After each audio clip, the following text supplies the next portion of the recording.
Então, nós vamos passar, né, a palavra para a Mariana. Nós vamos começar, então, a nossa palestra em comemoração ao Dia do Nutricionista. Eu vou fazer a apresentação da Mariana Ribeiro de Almeida Lana.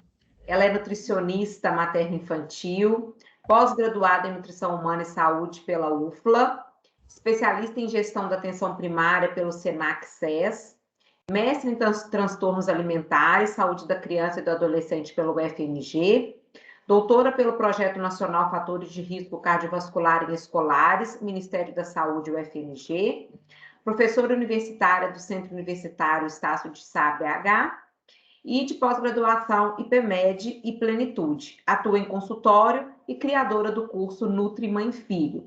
Nós agradecemos muito a sua vinda, Mariana, um prazer, né, ter você conosco aqui novamente e falando sobre uma temática muito interessante que tem sido, né, discutida muito atualmente, que é comportamento alimentar, e dentro de uma faixa etária muito específica, que a gente não escuta muito falar em comportamento alimentar, né, na criança e no adolescente. Então, seja muito bem-vinda e esperamos que a palestra seja muito produtiva e que os alunos aí aproveitem e possam depois conversar com a Mariana ao final da apresentação. Ai, joia, Sabrina, querida, obrigada. Então, para mim, queria agradecer demais o convite da Raquel, com todo mundo dessa escola que, nossa, eu tenho muito carinho pela PUC. Eu tenho assim, nossa, foi aonde me acolheu no meu início da minha jornada acadêmica. Então, assim, foi um despertar para a docência da transformação do ensino. Então, eu tenho muito carinho pela PUC mesmo, pela Michelle, Sabrina, a Raquel, a Tati, grande amiga. Então, assim, muito obrigada, eu me sinto honrada de estar aqui hoje, tá, pessoal? Vou compartilhar com vocês, então, a aulinha que eu preparei para vocês com muito carinho. Deixa eu só procurar ela aqui. Hoje eu trago para vocês, então, né, com muito carinho, muito mesmo, falar um pouquinho de uma parte que eu amo muito, que é a parte de saúde da criança e do adolescente. Desde a minha trajetória de saúde pública, sempre foi nesse universo pediátrico. E falar um pouco dessa construção sobre os conceitos e bases do comportamento alimentar dessa meninada e desses adolescentes, ainda mais nesse mundo, né, nesse contexto do pandêmico que a gente vive.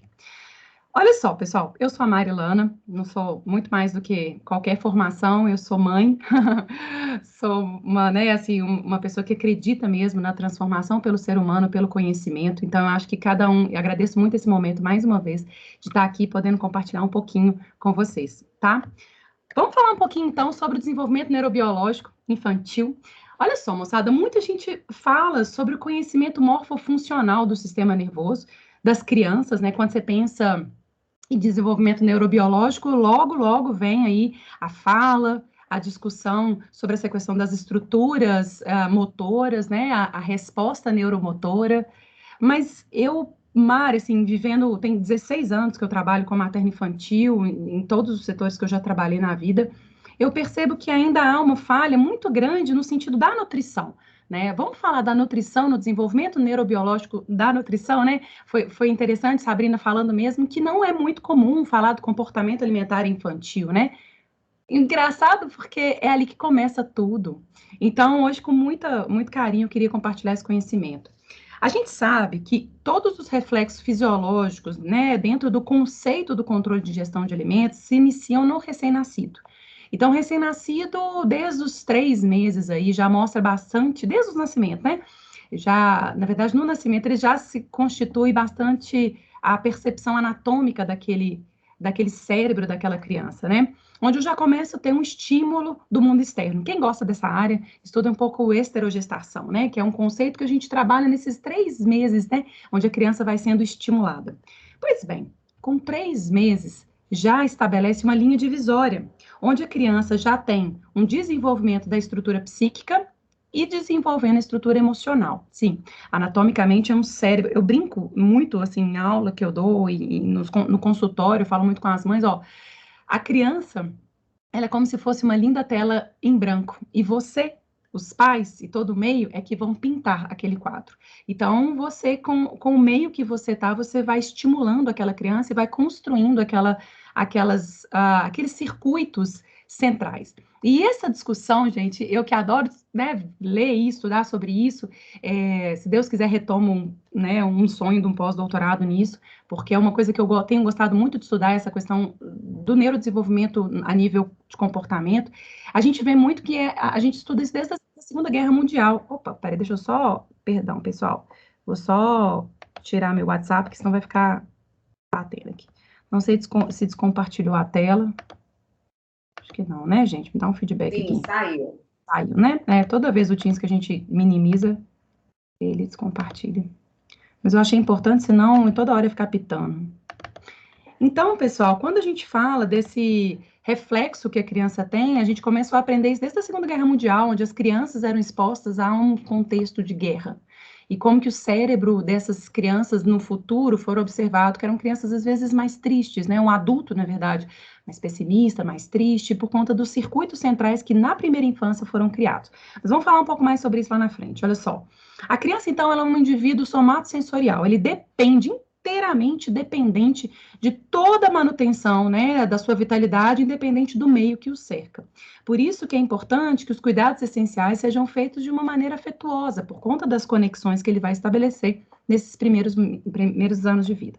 Tá, Mari, mas o que isso tem a ver com comportamento alimentar? Gente, tem tudo a ver, né?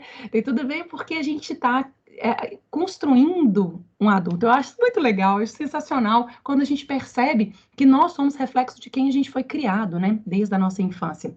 E existem dois marcos na pediatria que são marcos de desenvolvimento emocional. O primeiro marco é o aleitamento materno, obviamente, porque nesse aleitamento materno, não somente as questões emóticas da criança são refinadas, mas também o seu controle de fome e saciedade. Eu vou falar um pouco mais sobre isso. E a gente também tem um segundo momento, que é um grande marco do comportamento alimentar infantil, que é a introdução complementar, onde a criança agora define também a quantidade conforme a necessidade, e ele extrapola essa percepção sensorial e cognitiva do aprendizado. Então, são mecanismos de ingestão de alimentos. Mais uma vez, a amamentação, que é esse primeiro processo de socialização. O indivíduo, ele agrega vamos dizer assim, uma composição cultural, né? Traz valores enraizados numa sociedade, estrutura um complexo simbólico, né? E nessa construção psicológica e social da formação desse futuro adulto.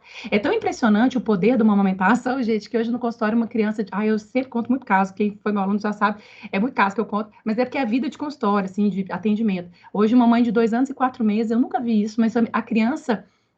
vamos dizer assim, com 2 anos e 4 meses, só amamenta, ela troca o almoço, troca a janta. Eu falei, olha, é importante para ele também agora um outro contexto de vida, né? Como que a pandemia realmente trouxe esses meninos mais inseguros, mais próximos, mais, vamos dizer assim, interligados com esse núcleo aí. Outro sistema também, hoje também teve uma introdução, hoje foi uma delícia, eu fui muita, né, eu atendo desde criança, tentante, gestante, enfim, adolescente. Então, assim, a gente vê no universo da introdução alimentar que é o momento de socialização ativa. Levi-Strauss, que é um grande antropólogo, ele fala: o alimento é a maior forma de socializar ativamente. A gente não nasceu para comer sozinho. Então, a criança na introdução complementar, ela gosta de ver o outro comendo, muito mais do que o método, a composição, o nutriente, é como essa comida ela é ofertada. Isso também é um marco do sistema gustativo e para a base de formação do comportamento alimentar. Então, os componentes do comportamento são responsáveis desde o preparo ali. Então, é uma época, eu falo que a introdução complementar é o máximo de estímulo de percepção gustativa da criança, assim.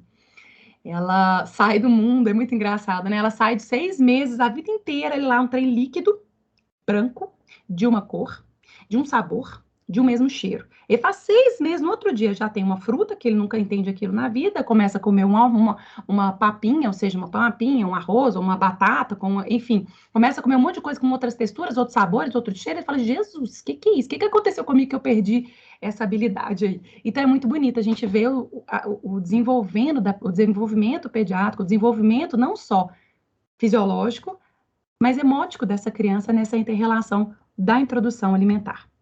E eu ouso ir além, e hoje alguns estudos sugerem que ainda no intraútero o feto já possui o primeiro contato com o sabor advindo da dieta materna. Minha gente, isso não sou eu que estou inventando, isso aí é a American Journal of Nutrition em 2019, publicou um estudo lindão, que é uma revisão sistemática, né, gente? Então, tem um cunho metodológico bacana, que realmente mostrou que a influência da dieta materna, ela passa mesmo o sabor para o líquido amniótico, né, para o fluido amniótico. Então, nessa revisão sistemática, ele pegou vários estudos, né, assim, do mundo inteiro, observando que a maioria confirma isso. Então, sim, a dieta da mãe, ela pode influenciar na percepção gustativa da criança. E é tudo muito novo, é tudo muito formado e é tudo muito dinâmico e rápido. O cérebro da criança é algo que não só morfogênese, que é formado o desenvolvimento de estruturas fetais desde pequenininha ali no prosencéfalo ali com 25 dias e com 9 meses intraútero, onde essa criança ela consegue ter um desenvolvimento de áreas centrais que são capazes de perceber não só vamos dizer assim, os componentes sensoriais de um alimento, mas também os componentes afetivos que esse alimento traz.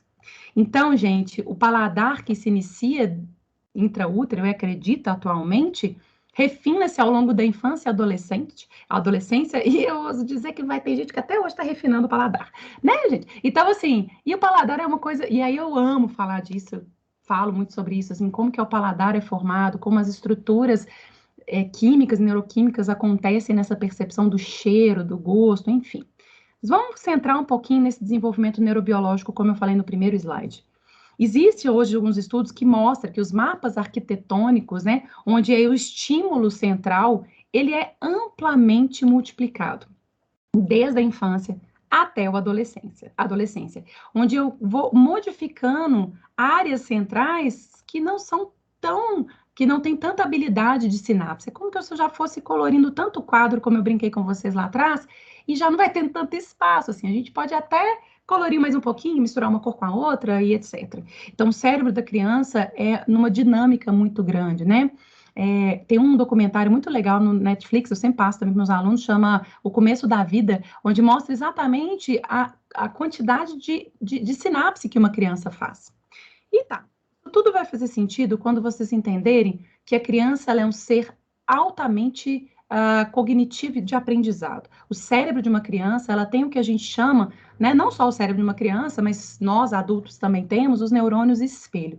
O neurônio espelho é aquele momento onde a criança criar, né, vamos dizer assim, foi descoberto desde a década de 90 aí, então não é tão antigo assim, né, assim, ai meu Deus, eu sou meio milênio aqui falando, gente, porque eu sou jovem. Então, assim, os macacos da época a gente descobriram aí onde há uma interação de comunicação com a forma em que eu projeto para uma criança a estrutura da minha face, essa criança projeta com um neurônio espelho, né? Que se fala muito dessa conexão que tem, que há uma contagem, alguns estudos, talvez de uma maneira bem empática, eu quero que vocês escutem isso, mas que alguns estudos sugerem que no autismo há uma diminuição na concentração desses tipos de neurônio, que fala que o neurônio os neurônios espelho é essa interação. E aí, por exemplo, eu atendendo hoje uma pequenininha, nossa, gente, gostosa. Eu falo que eu atendo pediatria para não ter mais filho, né, gente? Porque eu empolguei, tem 3. Então, que a menina gostosa. E aí ela olhava pra minha cara de máscara assim, gente. Aí tem que tirar um pouco de máscara para sorrir. Então, na pediatria, é muito interessante, assim, como que é essa relação do neurônio espelho na própria relação, né, na fala com a criança. E aí, quando a mãe faz a introdução complementar, eu falo, ensina, fala o que que é. Fala, olha só, isso é um brócolis que parece uma árvore, mas não é uma árvore, tá, gente? A criança não pode, a criança tem que saber a verdade desde o começo. Então, assim, a gente vai conversando, falando, eu até brinco com as mães, não subestime a habilidade do seu filho em aprender. Ele tem muito mais habilidade no aprendizado, até do que a gente que já tá com o cérebro aí já mais estimulado. Mas, o que eu quero mostrar para vocês sobre o controle de ingestão de alimentos? Olha só, na literatura é um conceito que eu gosto, que eu agrego, então compartilho com vocês um pouco esse conceito, que é de uma das pessoas que eu respeito muito, que é Maria Cristina Bog e outros grandes autores sociólogos, que falam que nós, você que está me ouvindo, a gente que está aqui, a gente come, moçada, por 2 mecanismos. Um mecanismo interno e um mecanismo externo. Olha só, o mecanismo interno, gente, a gente tem as nossas bases fisiológicas. Vou falar um pouquinho disso para vocês. E o mecanismo externo já é o comportamento alimentar. Seria negligência se eu falasse só do comportamento sem mostrar para vocês na pediatria principalmente se tratando de criança e adolescente, a base fisiológica daquilo dali. Então, veja só, quando nós comemos, há uma conexão ou uma interseção entre o que eu sinto a nível fisiológico e aquilo que eu tenho no meu meio externo. Então, há sempre uma conexão entre o meu controle interno, meu corpo, e o controle externo, de onde eu vivo. E aí é que a gente fala, que é nesse momento que a gente faz a escolha ou a atitude. Veja só, quando a gente sente, né, eu vou falar mais um pouquinho sobre isso, então grava esse conceito de atitudes. Vamos falar um pouquinho das bases fisiológicas aqui. A base fisiológica, pelos conceitos que a gente tem no Tratado de Fisiologia da Alimentação, é um livro que eu adoro, da nutrição, um Tratado de Fisiologia da Nutrição. A gente fala que as bases fisiológicas, que partindo do pressuposto da ingestão de alimentos, é controlada pelo sistema nervoso central e tem como conceito 3 componentes principais. Primeiro, um componente neuroquímico, onde a gente tem vários neurotransmissores ali clássicos, neuropeptídeos, hormônios, que sofrem uma influência no sistema nervoso central. Componente neuroquímico.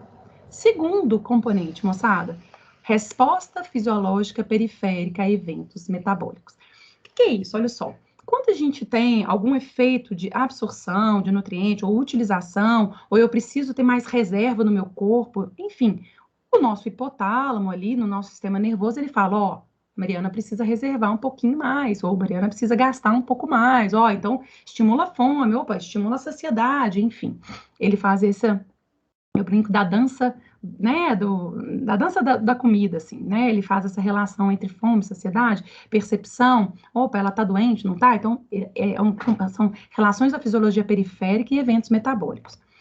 E o componente psicológico, sim, que é intrínseco, ligado com o componente ali, vinculado a essas questões do mecanismo externo. Que tem fome, tem saciedade, tem prazer, tem fissura, tem as questões comportamentais, então aqui é o elo que liga o meu componente externo. Mais um pouquinho do componente interno. Na neurobiologia pediátrica, então agora, e ebiátrica, né, do adolescente, entrando nesse mundo aí, onde a gente observa que as crianças, isso aí é quase todo, até qualquer livro que vocês lerem, tratado de pediatria tá lá. Nato da criança e do adolescente, perdão, fome e saciedade está bem desenvolvidos, e o apetite vem depois.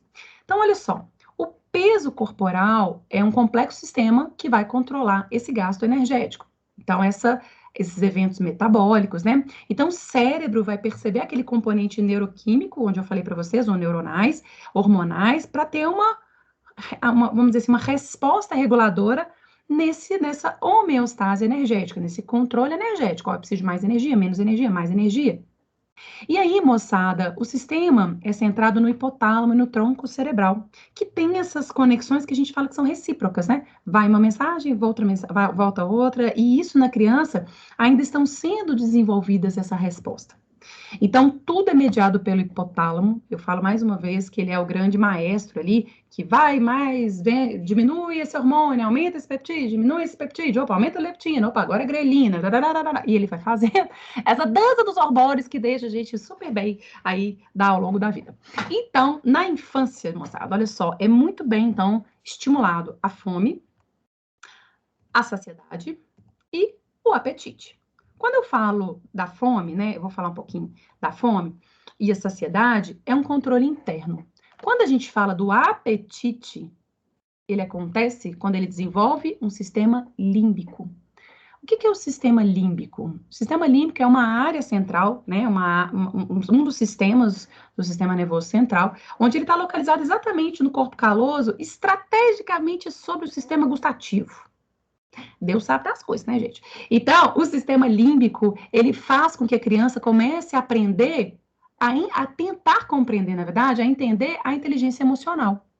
Então, olha só, quando a gente fala aqui das áreas centrais, a gente tem essa foto lindona aqui do tratado, onde eu tenho a área ventrolateral, extremo lateral, área ventrolateral, médio lateral, que tem fome, procura e ingestão. Então, ok. Nós estamos aqui sentados, você está escutando a Mari aqui, você já está, nossa senhora, estou com fome, vou dar uma pausa aqui, vou ali pegar na geladeira, então estou com fome. Todos nós temos uma resposta a essa fome. Geralmente, a resposta eferente para essa fome num sistema síncrono, né? fisiológico, a gente tem o estímulo da musculatura esquelética. A criança chora, ou ela roda a cabecinha, ela chora. Nós adultos levantamos, porque a gente consegue ter essa resposta muscular, porque ela já está mais amadurecida, eu abro uma geladeira. Na hora, então, que eu tenho fome, eu procuro, olha lá, então eu tenho fome. Eu vou levantar, vou procurar comida, não é assim, gente? Tô com fome, pego uma bolsa. Vou caçar um trem para comer. E aí eu vou ingerir. À medida que eu vou ingerindo, eu vou estimulando outra área ventromedial, que é a saciedade. Saciedade. E aí chega um momento que eu falo, a criança, trava a boca, empurra a mãozinha. Aí o adulto também tem essa resposta. Só que acontece uma coisa no seu sistema ali. Vamos lá. Quando a gente tem a fome, quando a gente tem a saciedade, então a fome é essa percepção, sensações despertadas da procura do alimento, captação à fome. Não a fome fisiológica, talvez, a fome, perdão, a fome emocional, nada disso não. A fome fisiológica mesmo. Fome de menino chorando, tô com fome. E aí esse menino vai mamar. Uma hora ele para de mamar, porque ele tem estimulado a saciedade.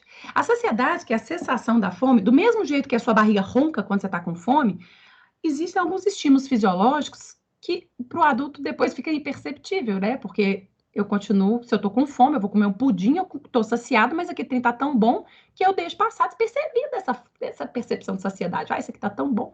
Então, o que acontece? A saciedade, todo mundo tem resposta diferente também de saciedade. O primeiro resposta que a gente tem, que é clássico, né? Eu tenho uns vídeos de uns menininhos meus, que é clássico, é o menininho começa, fecha a boca. O fechamento da boca é porque eu tenho alguns receptores chamados bromatolipsis, que são localizados na boca, que fazem a elastância bucal, que abre a boca, fecha a boca e rejeita o alimento. Isso é clássico na criança. Quando o adulto está comendo, às vezes fala, nossa, não empurra o prato. Isso são sinais de saciedade. Mas tem aquele momento que você não empurra o prato, você tá cheio, mas você fala, vou continuar comendo. Esse já é o apetite. O apetite é onde eu tenho a conexão com o controle externo. É a vontade, vamos dizer, de precisar de um alimento para saciar um estado afetivo. Eu brinco que a criança com 6 meses ainda não tem, assim, um desenvolvimento de um sistema límbico para estar mamando e falando, eu tô cheio, mas vou continuar mamando aqui, tá tão bom, né? O menino tá comendo, tá tão gostoso, vou continuar. Não, você não vê isso na pediatria. Exatamente porque o apetite vai sendo desenvolvido conforme a maturação do seu sistema límbico, sistema hemótico, outras áreas centrais, corticais, que vão estruturando essas percepções hemóticas. Outros hormônios conectados com o sistema gustativo. Isso aqui é a base do conceito, é assim que todo mundo faz, é assim que é criado. Pois bem, essas condições internas, inatas, estão bem estabelecidas, né? Então aqui, ó, fome e saciedade, e começa a estimular o apetite conforme essa criança vai amadurecendo o seu sistema límbico. Aqui acontece, lá na frente eu falo, em torno aí de mais ou menos uns 13 meses, 12 meses de vida, porque 6 meses de vida ele só tem leite, fórmula ou leite materno, é só essa opção, não tem outra opção, né? A partir de 6 meses, então, ele refina isso, mais ou menos uns 6 a 8 meses de refinamento, que ele começa a entender que aquele negocinho ali é doce, é gostoso, que aquilo ali é bacana e etc. Mas é muito interessante a gente observar que há vamos dizer assim, uma preferência para o doce, né? Não vou falar disso aqui, mas porque a criança é nato do ser humano a percepção doce, né? Alguns estudos falam que até o líquido amniótico ele é adocicado. Então é nato, é a percepção básica, tanto que em CTI neonatal, quando o bebê ele tá, por exemplo, é um caso mais grave, agudo, eles pingam uma gotinha de glicose, tem alguns estudos, né, vários estudos falando disso, para acalmar o bebê. Olha que loucura. Então é isso. Então, pessoal, eu tenho um mecanismo interno, bases fisiológicas, fome, saciedade e apetite. E a gente entra com um mecanismo externo. Pois bem, o que é o mecanismo externo? Antes de falar de comportamento alimentar, gente, eu sou aquela professora que era assim, era uma vez, sabe? Aquela pessoa assim, no mínimo detalhes sou eu. Então, não repare. Então, antes de falar de comportamento alimentar, tem que falar de comportamento, né? O que é comportamento, né? E a gente fala assim, olha, comportamento é maneira de proceder, o procedimento, uma conduta de uma pessoa, né? E ele fala ainda mais, né? O comportamento define-se, o comportamento humano, nosso aqui, vocês estão me vendo, define-se por um conjunto de ações que o indivíduo exerce sobre o meio com o objetivo de mudar, ou transformar, ou proceder naquele meio ali. A construção, o que é legal que Moraes agrega nessa discussão dele, que a construção da sua conduta, ou daquilo que você vai fazer, ou que você vai proceder aqui no meio, ela é adaptativa e flexível. Olha para você ver a aula online. Tem coisa mais que ainda mais brasileira. A gente se adapta, a gente é flexível. Opa, aula online, né? Que vai se moldando com o tempo. Em vista da peculiaridade do ambiente. É a mesma coisa da alimentação. Veja só, o comportamento, então, alimentar, ele também é moldável, ele é adaptável, a gente vai mudando, né? Só que falar de comportamento alimentar não é só falar que o sujeito come ou deixa de comer ou tá com fome, etc. É uma conduta complexa. Isso é muito legal, é muito bacana, porque eu tenho questão interna, mas eu tenho questão externa. E o comportamento alimentar entra aí, que é formado por inúmeros fatores, né? Onde a gente interage da ordem biológica, psicológica, ambiental e por aí vai. Então, o comportamento alimentar, como diz a querida Maria Cristina Bog, abrange uma sucessão de tudo que vocês aprenderam. Hoje, vocês estão me ouvindo, pensa, o que vocês sabem sobre comida? Todas as práticas, as habilidades, os conhecimentos, as informações, os significados, as representações, os valores, percepções, enfim. Eu adoro quando ela fala que comportamento alimentar é tudo que a gente pensa sobre a comida, que a gente sente sobre a comida, que a gente faz ao redor, né, ou ao entorno do comer e da comida. Eu acho importante que a gente entenda que nessa discussão existem, para organizar o nosso pensamento, e eu gosto muito dessas coisas organizadas, mapa mental, eu acho super legal, porque a gente consegue entender, então, peraí, mas como que a gente localiza isso no nosso paciente, na criança, no adolescente ou no adulto?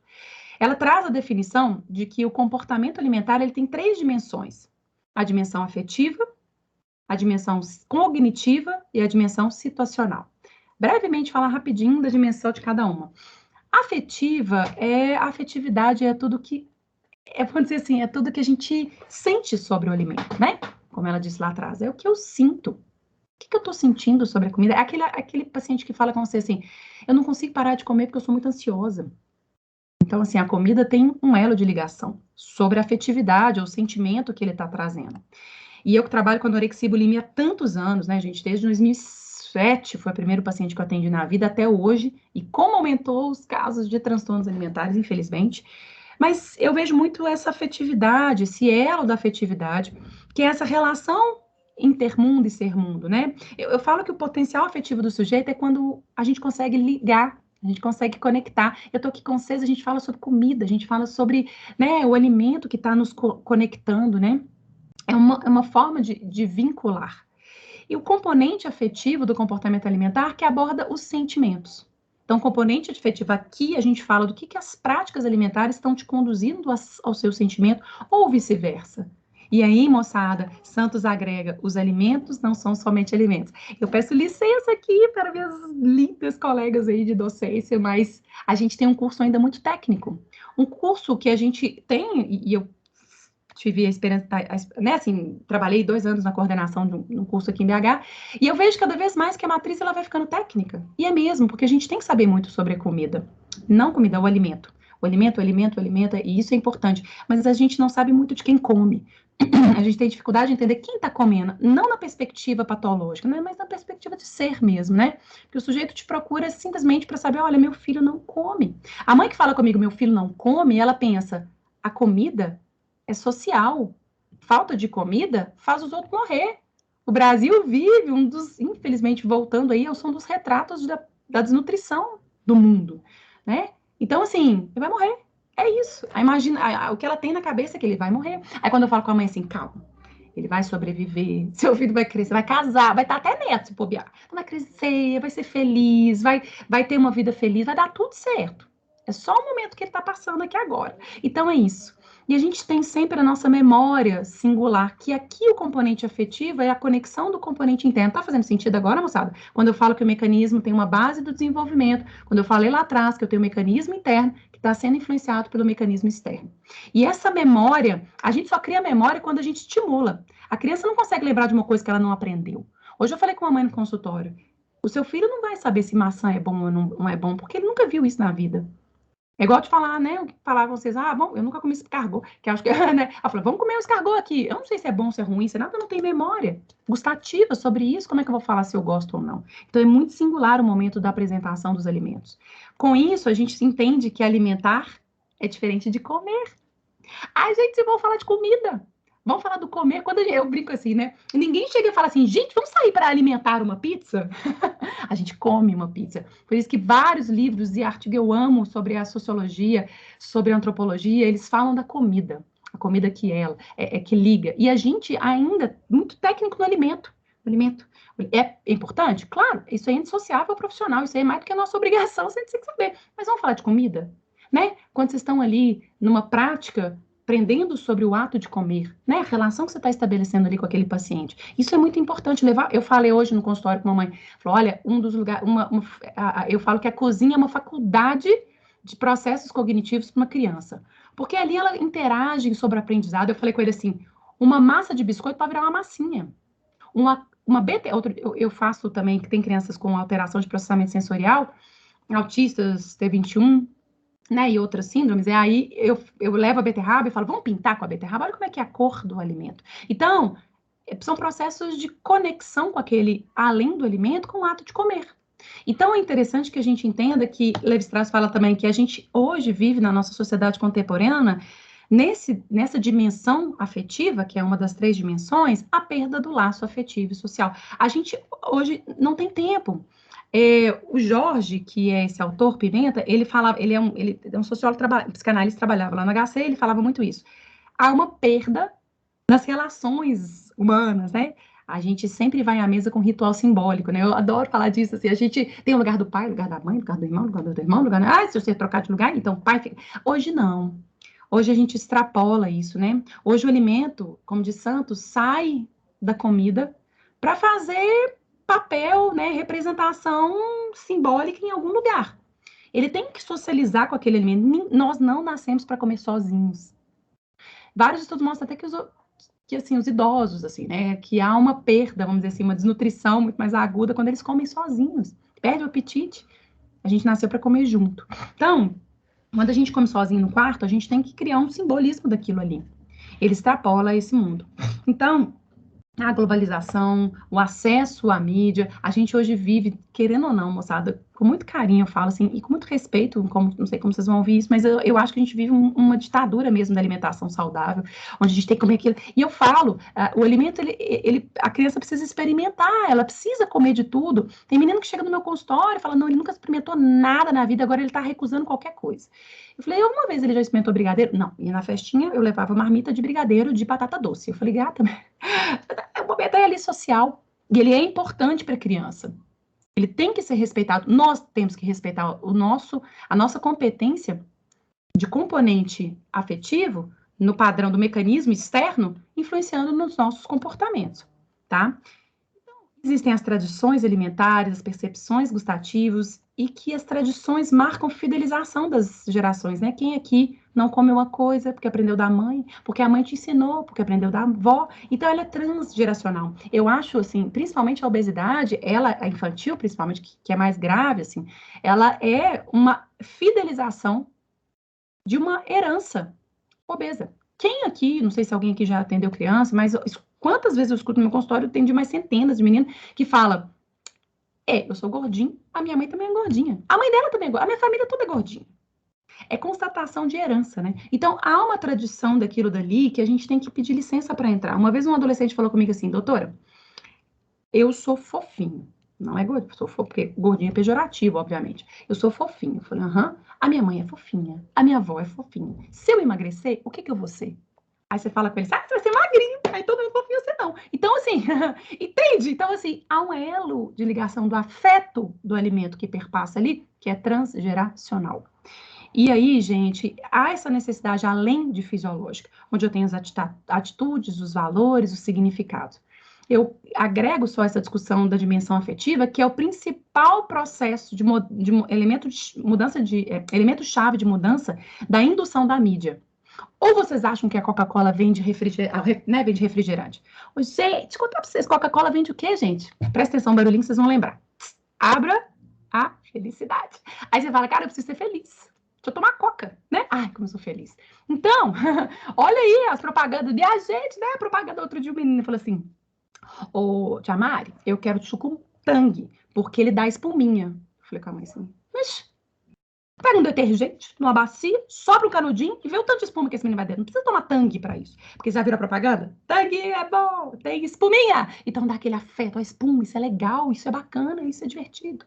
Então, não só no processo de indução afetiva, que é onde tem um monte de menino saudável lá correndo, feliz, e aquela coisa maravilhosa, e aí aquele Bob Esponja, né, dentro de vendendo um bolinho, né, sendo que Bob Esponja vive no fundo de mar, nem faz bolo. Enfim, várias coisas que induzem o afeto, a relação, enfim. Então, a gente tem que tomar um pouco de cuidado. A segunda base que a gente tem, que entra também no comportamento alimentar, nessa base do comportamento, a base né, do mecanismo externo, é a dimensão cognitiva. Todo mundo sabe sobre alimentação e nutrição, porque todo mundo tem que comer para sobreviver. É isso, é padrão. Então, a gente aprende. Todo mundo, em maior ou menor grau. E isso vai influenciar no comportamento alimentar. Então, existem duas formas de a gente adquirir esse conhecimento. Seja científico, que nós estamos aqui, que vocês estão aqui, tadinho de vocês, me aguentando, falando esse tanto de coisa aqui, olha que legal, que honra. Mas é o conhecimento científico, né? Que vários indivíduos especialistas de nutrição, então vocês têm aí professores maravilhosos que explicam, multiplicadores, que no ensino formal vão te passando. Mas ninguém chega sem nenhum conhecimento, mesmo que num curso de nutrição, e que não saiba sobre o alimento ou o comportamento alimentar baseado na comida. E isso vem do conhecimento que eu ouso dizer que 80% da população tem, que é um conhecimento não científico ou popular, né? E aí, a gente tem a aquisição dele informalmente. É tão interessante isso, né, gente? Eu já dei aula na faculdade falando mó mal do Instagram, nossa Deus. Ai, meu Deus, taguei a língua. E eu tô lá, querendo ser Instagram, né, gente? Batalhando pra esse negócio hoje. Falei, meu menino fala, mas eu quero ser youtuber. Eu falei, isso mesmo, mentira, brincadeira. Mas assim, a gente trabalha hoje com a questão do conhecimento não científico, pseudo não científico, informal.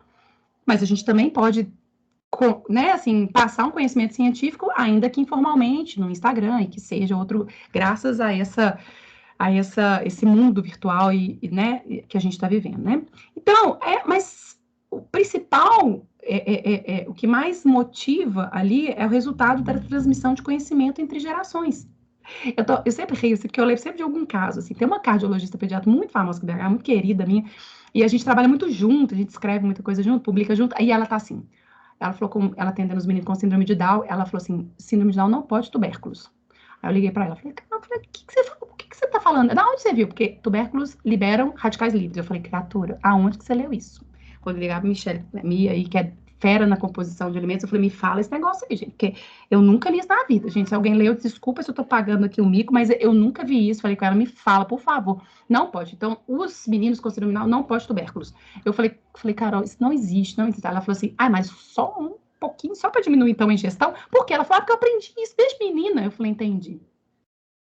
Mesmo, né, assim, então isso marca, isso fideliza, aprendendo pra gente como mitos, vem pra gente como crenças, vem como tabus, vem como tradições, vem como como é que chama? Idolatrias, né, onde a gente tem, outro dia uma seguidora mandou uma mensagem assim, Mari, meu filho já fez 8 meses, quando é que eu vou dar pra ele adoçante?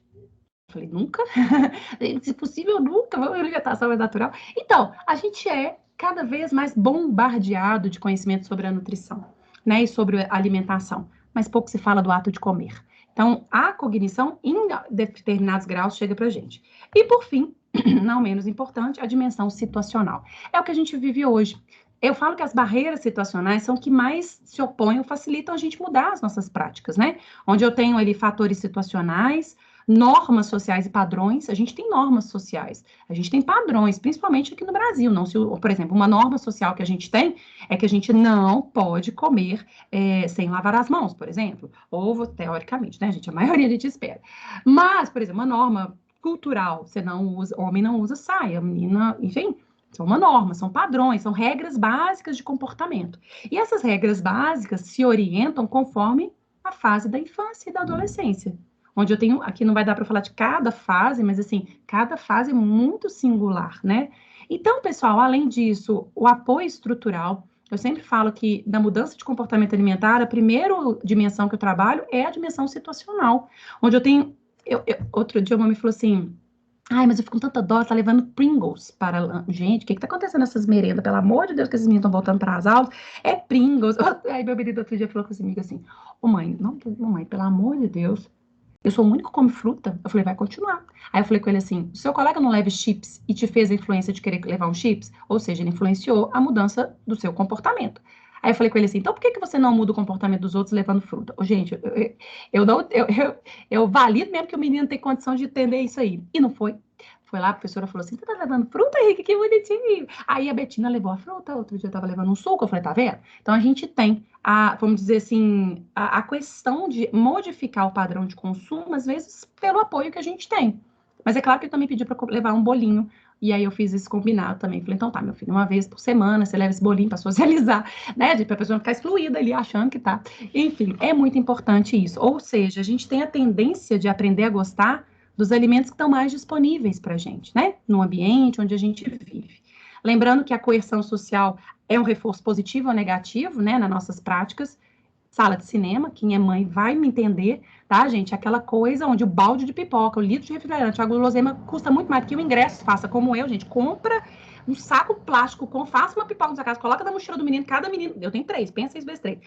Gente, tem gente que ostenta com Mercedes, né? Eu ostento com muito filho. Então, aí, 3 mochilas, cada mochila, cada menino leva um saco de pipoca dentro da mochila e eu tô feliz. Eu falo aquilo, gente, isso é um piquenique, né? Passa reto, nem olha pro lado, não. Vai, compra o ingresso e vai. Então, era assim que a gente faz, igual Araújo aqui em BH, né? Que às vezes vende remédio no fim dela, o resto todo que você nunca imaginou que você precisava, tava lá. Inclusive a comida que você fala, gente, eu sempre quis experimentar isso aqui tem. Então, assim, isso é coerção social. Isso é um meio social que influencia no seu fator situacional. E quem está influenciado com o fator socioeconômico. Uma vez eu orientei um TCC que a gente avaliou exatamente o valor do alimento orgânico e preços praticados no mercado e conforme as áreas regionais de Belo Horizonte. E foi interessantíssimo. A área onde eu tenho um baixo poder aquisitivo era mais barato do que as áreas que eu tenho um bom poder aquisitivo. Enfim, isso é influenciado, né? Onde a gente estrutura o meio. Muito bem, então, a gente tem um mecanismo interno e externo e a gente tem as bases fisiológicas que são vinculadas com fome, saciedade. Oi, desculpa, pessoal. Fome, saciedade, apetite, e que tem as dimensões do comportamento, afetiva, cognitiva e situacional. Então, todas elas vão influenciar. De maneira que uma influencia a outra. Ok, então a gente inventou base interna, base externa, como é que isso leva na pediatria? Presta atenção. Lembra que eu falei das atitudes, para a gente guardar essas atitudes? Lembra que eu falei que quando a gente sente fome, a gente levanta e a gente vai lá, uma criança já aprende a andar, ela vai abrir a geladeira e vai dar de cara. Eu falei, tô com fome. Eu procurei. Onde que eu vou procurar? Ou no armário ou na geladeira, que é onde a gente guarda a comida. Abri. Eu quero comer para poder ficar saciado. Esse momento, exatamente, onde eu tenho a percepção da fome e onde eu não tenho a saciação, o processo de saciação até a saciedade, é o momento da escolha, é o momento da atitude. E aí, veja só, quando você abre uma geladeira, tá lá um belo de um doce na sua frente e uma salada de fruta. A escolha ou a atitude que faz você escolher vai ser influenciado conforme a dimensão do seu afeto, a dimensão da sua cognição e a dimensão da sua situação. Olha só, afeto. Ai, eu vou comer um doce aqui porque eu tô menstruada, não é? Ai, eu tô triste. Ai, é tão gostoso esse doce, tem tanto tempo, eu vou me dar o direito de comer esse doce. E aí a gente come o doce e volta para a base fisiológica, aqui ó, sai do comportamento, para tentar ficar saciado com chocolate, né? Mas eu tô lá com a geladeira aberta, com um doce ali, eu falo, bom, cognição. Eu sei que o chocolate engorda, eu sei que a fruta não engorda. Então, eu vou comer a fruta, base cognitiva. Muito bem. Vou comer aquilo dali para tentar ficar saciado. E a terceira dimensão, influenciando na sua atitude ou na sua escolha, é situacional. Nossa senhora, eu tô ali, a palestra da Mari tá ali, e eu tô querendo comer uma coisa rápida para passar logo a minha saciedade, eu tô com pressa, eu não tenho muito tempo, a pressa, o tempo, e etc. Essa questão situacional, onde eu vivo, onde eu tô, eu vou ali, eu vou cá, não tenho tempo para cozinhar, porque eu vou pegar um alimento mais rápido, um chocolate, por exemplo. Entende? Então, isso tudo é construído ao longo da vida do sujeito. E que na pediatria, as atitudes, elas são influenciadas conforme a comida. A comida, hoje, ela tem uma identidade. Para a criança, ela tem uma representação social. A criança, quando ela está comendo uma salada, ela está comendo aquele negócio ali, ela não está entendendo que aquilo ali faz bem tanto para a vida dela, que ela vai aprender aquilo ali na cognição. A mãe está lá toda feliz. Ai, meu filho come tão saudável, olha o afeto aí, né? A situacional, meu Deus do céu, tem que comer isso tudo aqui, mas come isso aqui, não pode fazer BLW sujeira, pelo amor de Deus. E aí, essa criança simplesmente está estimulando as áreas sensoriais e de neurodesenvolvimento, igual eu falei no primeiro slide. Então, dessa forma, a gente pode caracterizar uma sociedade que, conforme os seus hábitos ou suas escolhas alimentares, apresentam essa comida para essa criança. Então, a comida, para mim, era um dos elementos que mais fornece processo cognitivo. Então, comportamento alimentar de uma criança, a atitude dela vem muito sobre as três bases e sobre o que a comida é ali para ela, porque quando ela vai comer, tem que comer. Né? Quando ela está com fome, ela vai pegar comida, né, gente? Então, é isso. Eu falo que a comida, ela tem um poder ali que a gente, né, a comida mesmo, o ato de comer, não o alimento em si, mas a comida mesmo na questão social. Por exemplo, olha só o poder de uma comida. Pensem agora no alimento que você mais gosta, exatamente agora. A gente pensa no gosto, a gente pensa no paladar, no cheiro. Por que a gente é capaz da gente lembrar até de como que era a situação que eu estava na hora que eu comi um alimento que eu gostava? Olha só as bases do comportamento. E aí esse pensamento, ele promove um processo de produção mental de informação, que são essas informações que são adquiridas por meio sensorial. E aí, moçada, esse pensamento, ele foi resgatado porque você já deu essa informação para o seu cérebro. A criança ainda não teve acesso a tudo na vida, não. Ela está aprendendo. Olha para você ver a riqueza do comportamento alimentar na pediatria e na ibiatria. Então, a memória que guarda, armazena esse pensamento, que ele pode ser acessado conforme, né, assim, o cheiro. Então, às vezes, você sente o cheiro do café, sua boca até água. Ai, que cheirinho bom. Né? Você vê uma comida, minha boca até aguou. É isso. A criança está fazendo isso daqui. Ela está criando. Olha as conexões. Olha o cérebro da criança, como eu mostrei para vocês, que vai sendo substituída a corzinha, né? Ela é super coloridinha e vai sendo estruturada. Outras áreas diminuindo de conexão de sinapse. Quando eu aciono a minha memória repetidas vezes, perdão, a gente estimula a formação de um hábito. Então, uma frase que eu sempre falo, porque é quase que um mantra na minha vida, eu falo: o hábito é formado pela repetição do comportamento. Então, eu ouso dizer para vocês que ninguém muda o hábito de ninguém.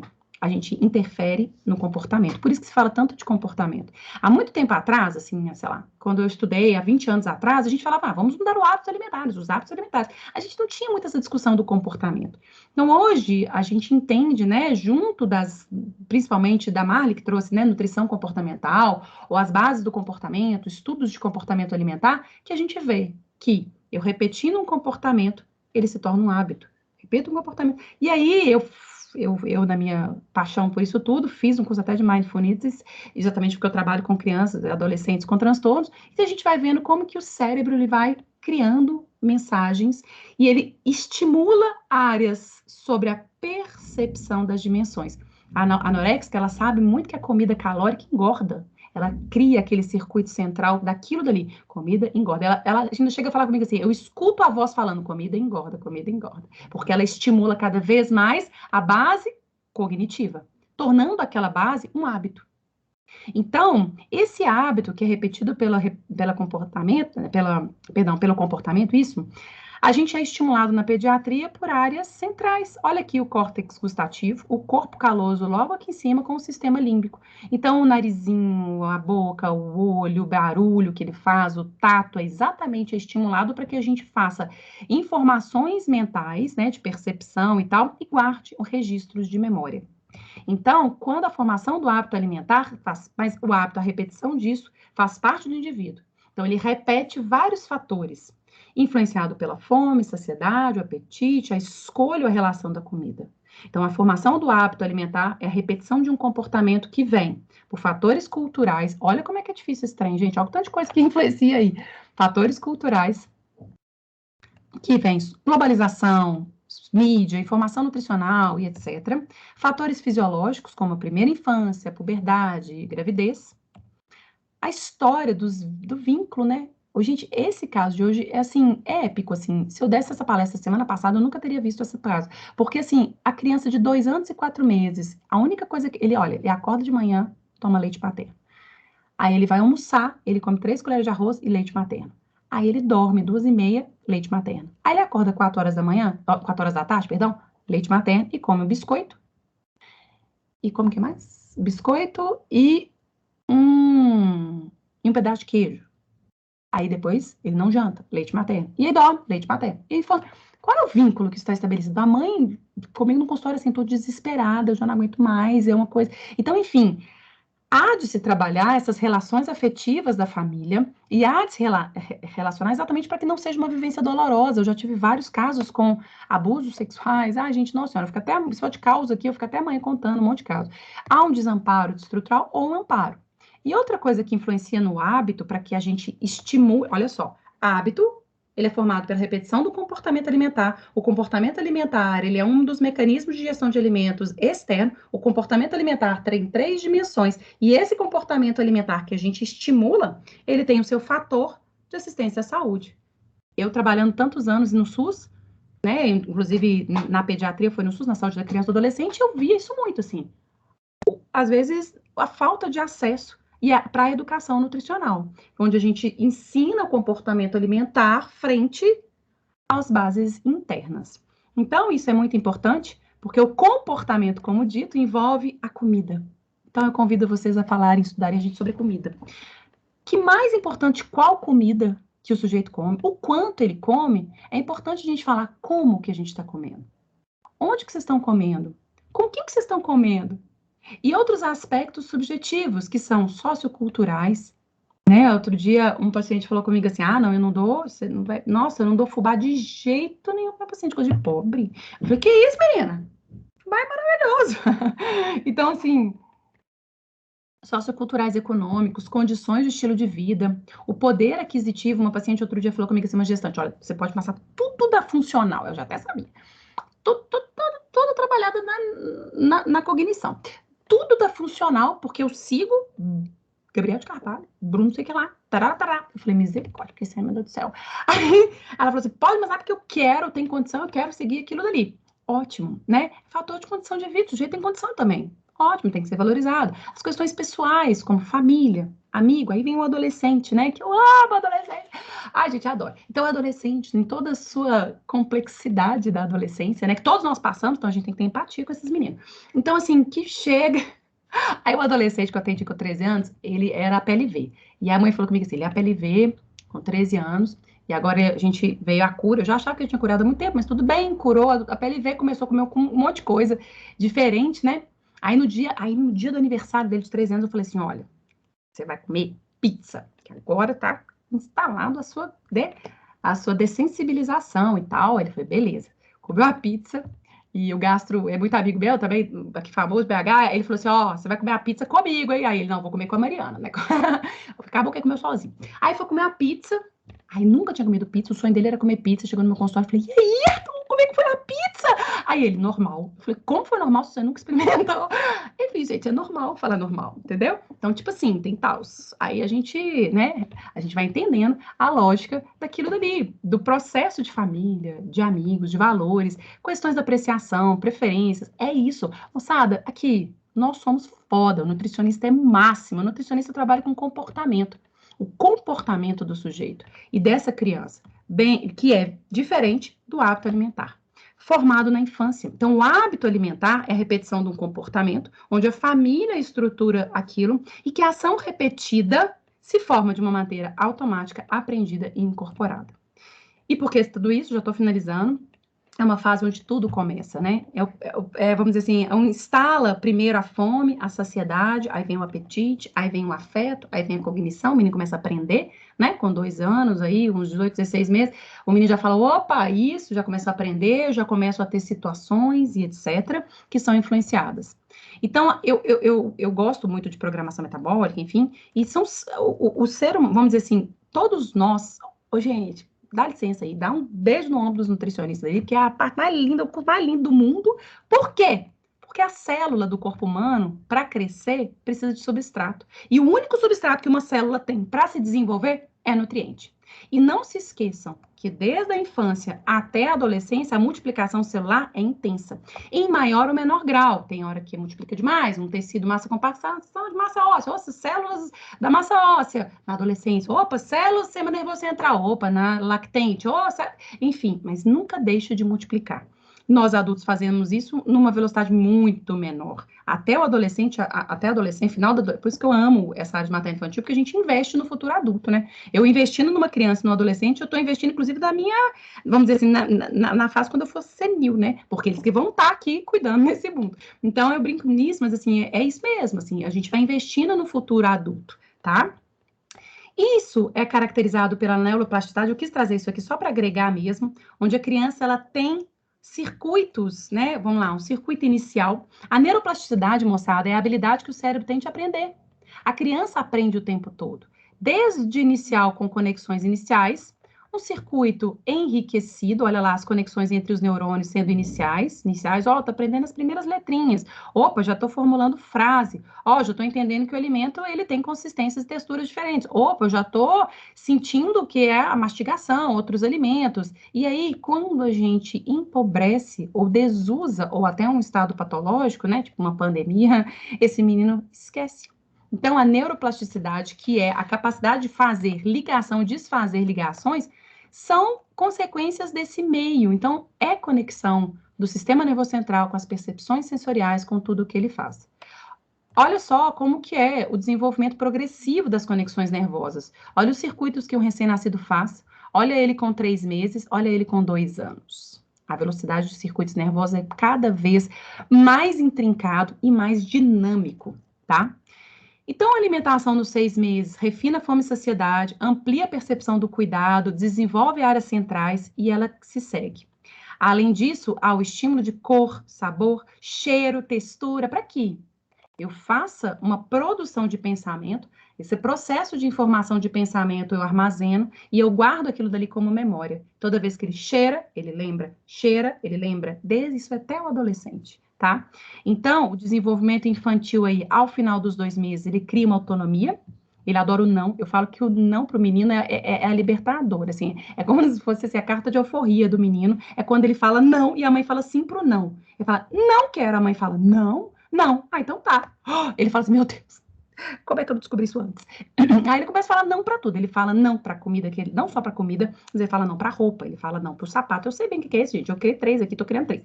Ele fala não pro lado do carro. Aí você fala, menina, entra desse lado, eu quero entrar do outro. Não, menina, vamos ver esse desenho. Enfim, é a autonomia da criança a partir dos 2 meses, 18 meses aí. Essas percepções de memória, claro que a criança, nos estudos de memória, é uma memória mais curta, né? Até os 5 anos, o estímulo da memória, por ser muito intrincado, as conexões nervosas, é mais curta a memória, mas ela ainda começa a ser alimentada, certo?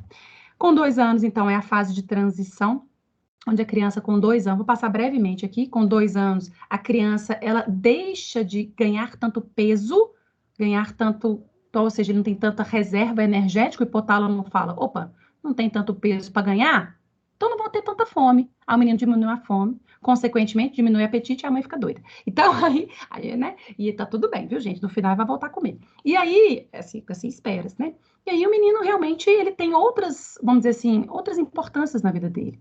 De 2 até os 6 anos, que é a fase pré-escolar, o menino aprende a deixar de ser bebê, a deixar de ser criancinha. Ele começa a falar, ele para de usar fralda, ele para de usar mamadeira, ele para de usar bico, ele começa a andar, ele sai do berço para a cama. Olha como é que ele vai crescendo. Isso tudo é difícil, né? Adolescência infantil, que a gente chama, tá? Então, ele começa a ter outras. E aí, a cognição sobre o alimento mostrada dessa fase de 2 anos é para influenciar mesmo essa questão cognitiva do alimento, né? Na base do comportamento alimentar. 3 anos, ele já demonstra apetite. Ele já entende do resgate gustativo a questão exatamente sobre o apetite, o límbico, opa, né? A inteligência emocional. A minha mãe não vai me dar mais peito, não tem mais leite materno. A minha mãe, né? Eu quero pegar o alimento, eu sou independente, eu quero escolher e aquela coisa toda. Com 5 ou 8 anos, melhora a recusa e na adolescência, com 8 anos é o estirão, vai indo, né? Ao estirão, melhora o apetite. E na adolescência a gente tem os pares. Nesse sentido, então, o hábito alimentar é algo construído na infância, onde a gente tem as fases, né, que são possíveis de modificação. Para a gente finalizar, então, a gente tem o mecanismo interno, coisa de professor, né, gente? Resumão da aula. Mecanismo externo. Mecanismo interno, bases fisiológicas, a fome, saciedade e o apetite. Mecanismo interno, bases e dimensões, afeto, cognição e situação, onde ele tem as suas atitudes alimentares, que repetido vira um hábito, formado pela repetição de um comportamento. certo? Claro que eu tenho influência da minha família. Claro que quando eu cresço, eu começo a ir para a escola, eu entendo o que meus coleguinhas estão comendo, e essa escola exerce sempre um papel no comportamento alimentar, sempre. A escola sempre exerce um papel no comportamento alimentar da criança ou adolescente, onde as escolhas vão mudando conforme, vamos dizer, o padrão do meio situacional. Os amigos, que influenciam em maior ou menor grau, opa, o Henrique traz fruta, Betina começou a trazer. E aí a gente tem a autoimagem. As crianças começam a ter autopercepção da imagem com os 2 anos. Com 6 anos, o caso mais novo que chegou no HC, que foi, eu trabalhava no NIAB, que é o Núcleo de Investigação da Anorexia e Bulimia, foi uma criança com 8 anos, falando, eu quero ser magra porque eu quero ser bailarina. Então, a autoimagem influencia diretamente as bases do comportamento alimentar. Eu vou parar de comer, porque eu preciso ser aceita. Então, eu quero fazer balé. Então, eu vou parar de comer. Parando de comer, eu deixo de sentir fome, porque é um mecanismo fisiológico. E, para finalizar, a nossa mídia. Então, gente, o protagonismo para a construção do hábito da criança ao adolescente está ligado com a família e toda a sua rede de assistência. Eu queria deixar para vocês que são vinculados o ato de comer e da comida, que movimentam, criam, por processos de repetição, sua dimensão do comportamento alimentar com a compreensão desse significado, que extrapola o ato fisiológico de alimentar. Então, gente, diante disso tudo, quando a gente atende uma criança, a gente atende uma família, né? Quando a gente atende materno infantil, a gente cuida do maior bem da vida de alguém, né? Sempre falo essa frase, o maior amor da vida de alguém. Então, a gente estrutura toda essa família. Uma criança muda o hábito da família inteira, porque ela tem um comportamento que tem que ser adequado. Um adulto que vai no nutricionista é só ele, às vezes é um pouco abandonado, né? Assim, ele fica um pouco mais fragilizado porque é só ele, às vezes a família não muda. Então, é importante que isso, né, então, minha gente linda, é importante, eu desejo que vocês, nessa trilha aí do curso da nutrição, que vocês conheçam todas as técnicas, sabe? Vocês dominem todas as teorias, tudo, mas ao tocar uma alma humana, moçada, eu só desejo com todo carinho e amor que vocês sejam uma outra alma humana, porque é isso que conta na nossa vida profissional. Muito obrigada. Não sei se eu passei meu tempo, vocês me perdoem. Aqui é o meu contato, esse é meus pimpolhos. Eu tô igual a galinha mesmo, abraço. Meu Insta e aí meu e-mail, qualquer dúvida, qualquer coisa que vocês precisarem, contem comigo, tá bom? Referências ali, bibliográficas, um monte de coisa legal. E é isso aí, gente. Obrigada. Falei demais, né? Ai, que bom. Gente, deixa eu ver se tem. Mariana, nossa, foi muito ótimo. A gente ouviu um pouquinho. E aquilo que eu comentei, né? É difícil a gente ouvir falar de comportamento nessa fase, né? Então, foi muito enriquecedor. Que bom. Já tem gente aí levantando a mãozinha para fazer perguntas, muitos elogios no chat. Imagina, gente, imagina, amores, ó, é uma honra estar aqui. Então, vamos lá, Mariana. Maricota, querida. Sou só elogios para você, sou suspeitíssima para falar de você, né? Mari foi minha colega de professora da Estácio, a Mari é top da galáxia. Ô Mari, eu queria te perguntar 2 coisas. Queria que você comentasse um pouquinho sobre essa questão dos 1000 dias.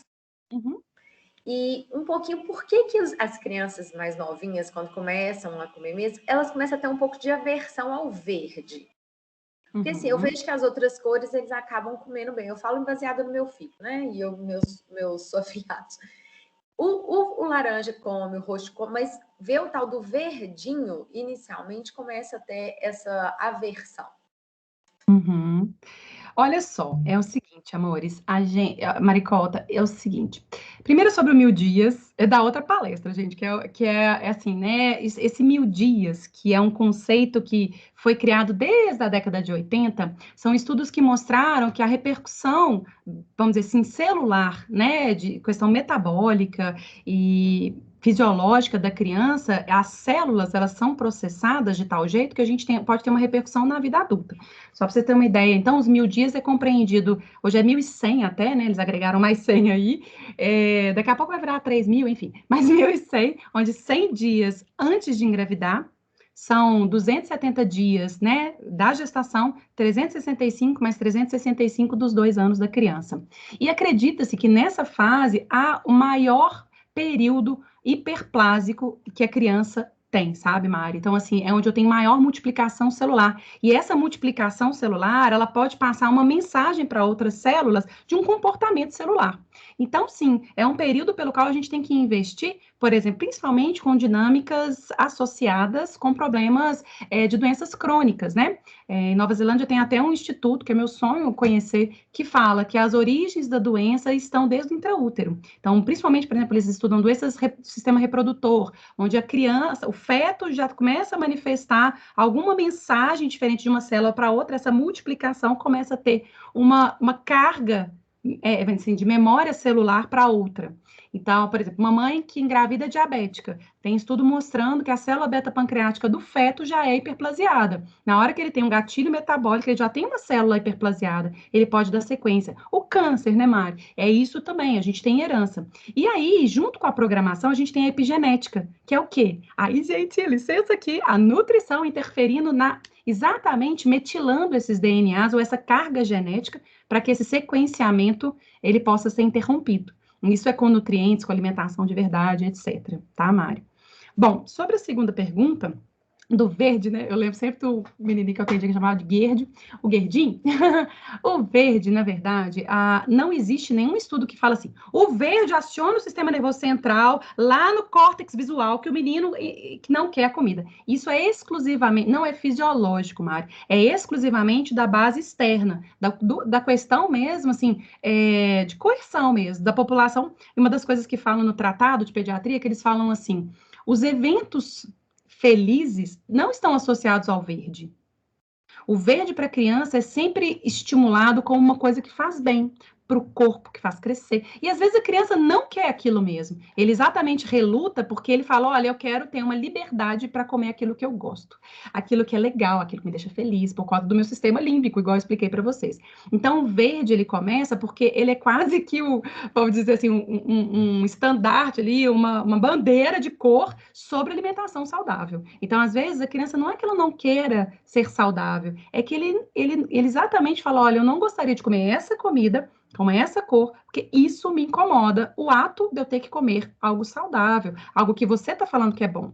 E aí, isso é clássico de 2 a 6 anos, né? O que a gente fala? A gente mostra, a gente educa, estimula o cognitivo, né? Então, as meninas aí que não comem verdinhos, né? Tô vendo a Alessandra falando, é isso. Fala que a cor, ela muda. Eu adoro a competência do alimento, assim, eu mostro como a comida muda mesmo, né? Falo, olha, você sabia que a couve, ela é verde, mas um dia ela é amarela? Você sabia? E aí, a gente vai estimulando as cores para a criança, para aquilo dali ser lúdico. A criança precisa ter curiosidade, ser lúdico, trazer para aquela criança algo que extrapola que aquele alimento que é saudável é exclusivamente em casa. E as festas que eu vou, não vai ter verde. Né, gente? Podia fazer um aniversário mesmo, assim, com alface na mesa, um negocinho de fruta. Não, gente, é bolo, é suco, é doce, é isso mesmo. Então, é meio que social, é a base externa mesmo, tá, Mari? Eu não sei se eu respondi, mas acho que é isso aí. Não, ótimo, Mari, obrigada. De nada, linda. Beijo, Mari. Patrícia.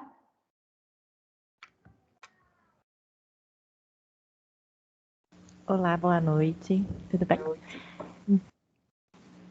Eu tenho uma certa curiosidade, Mari, e foi muito engraçado que você pontuou algumas coisas que justamente tocam nas minhas curiosidades, que foi a anorexia. Como que vocês fazem essa abordagem, vocês que eu estou mais questão do NIAB, que eu, por coincidência eu já tive uma passagem por lá, então eu sei como funciona o lugar. Uhum. E aí, quando vem um adolescente já, como é que você consegue mudar este comportamento? Porque aí um ponto que eu ia colocar, que você colocou muito na sua apresentação com relação a já o intraútero. Uhum. E aí eu ia comentar exatamente sobre a epigenética. Porque se já vem desde lá, como que a gente vai conseguir mudar este comportamento? Porque é muito fácil. A gente faz abordagem, mostra, né, o que é ser importante, tenta fazer essa abordagem lúdica, tanto de cores quanto de texturas. Só que o paciente chegar para você e falar assim, tá, tudo bem, estou fazendo. Só que a gente sabe que a gente tem o recurso para poder ver que, na real, ele não está fazendo porque ele não está tendo resposta. Uhum. Né? Mas como que a gente vai conseguir modificar esse comportamento? Entendi, lindona. Obrigada, viu, Patrícia? Bom, é o seguinte, assim, eu fiquei 8 anos no NIAB, né? Foi uma experiência muito saudável, muito linda, muito bacana, mas eu realmente fui, né, altos ares, fui para a PUC, enfim, né? A gente foi aprendendo outras, né? E é uma coisa que eu percebo lá, eu vou falar, lá é um setor especializado em transtorno alimentar, né? Referência em Minas. Mas, assim, lá a gente tem toda uma equipe de suporte que pode me ancorar, né, me dar um suporte para aquele momento. Então, eu que estava na parte clínica, né, eu fazia parte junto da nutrição, da clínica, da nutrologia, o paciente chegava e eu ficava no acolhimento. Então, eu brinco sempre, eu dou aula na pós, né, em nutrologia para os médicos, então eles formam e meu módulo é transtornos alimentares. Então, eu sempre falo com eles, ok, vocês vão ficar lá no primeiro contato do paciente, e aí, o que vocês vão ver? É isso aí que a Patrícia falou. Num primeiro momento, assim, o que a gente mais tem que, e eu sempre falo isso nos transtornos, porque depois, assim, né, qual eu saí do NIAB e fui trabalhar na minha clínica, no meu consultório, eu me senti, assim, é muito solitário, né? É muito solitário a intervenção nutricional de um transtorno alimentar no seu consultório, sendo que é uma das patologias que trata-se de uma doença de ordem mental, não de uma doença nutricional, tá? É de ordem mental. É uma doença grave, complexa, que tem interações neurológicas e psíquicas, ok? Então, trabalhar comportamento alimentar de um paciente com transtornos alimentares, a gente tem que entender um pouco das bases psíquicas da mente. Então, a mudança desse hábito, a mudança desse comportamento e adesão a ela conseguir construir um novo hábito também parte da premissa onde eu tenho essas 3 dimensões, em algum momento um está mais exacerbado. E é o que eu falo, assim, a gente não trabalha tem algumas coisas, vale outra aula aí, tem algumas coisas que você não deve fazer, por exemplo, pesar constantemente, eu sempre falo, eu recentemente tive um caso muito grave, que a gente quase perdeu uma paciente com anorexia, internou com Covid, alteração de frequência cardiovascular, arritmia cardíaca, menina, enfim, graças a Deus recebeu alta, ainda está com sonda, mas tá melhor. Então, assim, a gente trabalha, por exemplo, uma menina dessa, uma gravidade dessa, né? A gente trabalha muito a construção de outras bases do comportamento alimentar. O paciente com transtorno alimentar, eu vou assim, trazer para vocês assim, de uma maneira, né, assim, com muita, assim, com muita vivência, vou dizer assim, nesse lugar, que é assim, o menino com compulsão alimentar é um menino que traz um desequilíbrio da dimensão afetiva. Ele come pelo afeto, ele come pelo sentimento, ele come por alguma coisa, é a base afetiva. A gente trabalha a construção tanto situacional quanto cognitiva. E aí vocês devem ter aprendido, né, na educação nutricional, a gente fala, eu dou aula de educação nutricional, a gente fala muito desse modelo transteórico, né, que ajuda muito nessa construção aí. Quando a gente trabalha com um adolescente, com anorexia, ele tem muito exacerbado na mente dele a dimensão cognitiva, ele sabe daquilo ali, ele sabe. Ou um paciente com bulimia que está tanto no afeto quanto cognição. Ele sabe se ele comer muitas calorias, parará, né? Eu tenho um menino com bulimia que eu atendo e ele foi muito interessante porque ele começou a comer novamente e a mãe veio brava no consultório e falou assim, olha, eu não tô gostando dessas trocas que ele tá aprendendo. Ele come um arroz, um dia ele come macarrão, outro dia ele come... Ele tem que comer arroz todo dia. Eu falei... É exatamente isso que a gente tem que fazer. A dieta é isso. Dieta, né? Quando eu falo, vem do grego, né? Daita, que significa modo de viver. A gente vive, né? Como é a forma que ele está vivendo? É isso. A gente faz as substituições. A gente vai aprendendo a lidar com a comida. Então, a gente tem muito padronizado ainda que o cardápio tem que seguir. E essa construção do bulímico nisso, né? Onde ele traz.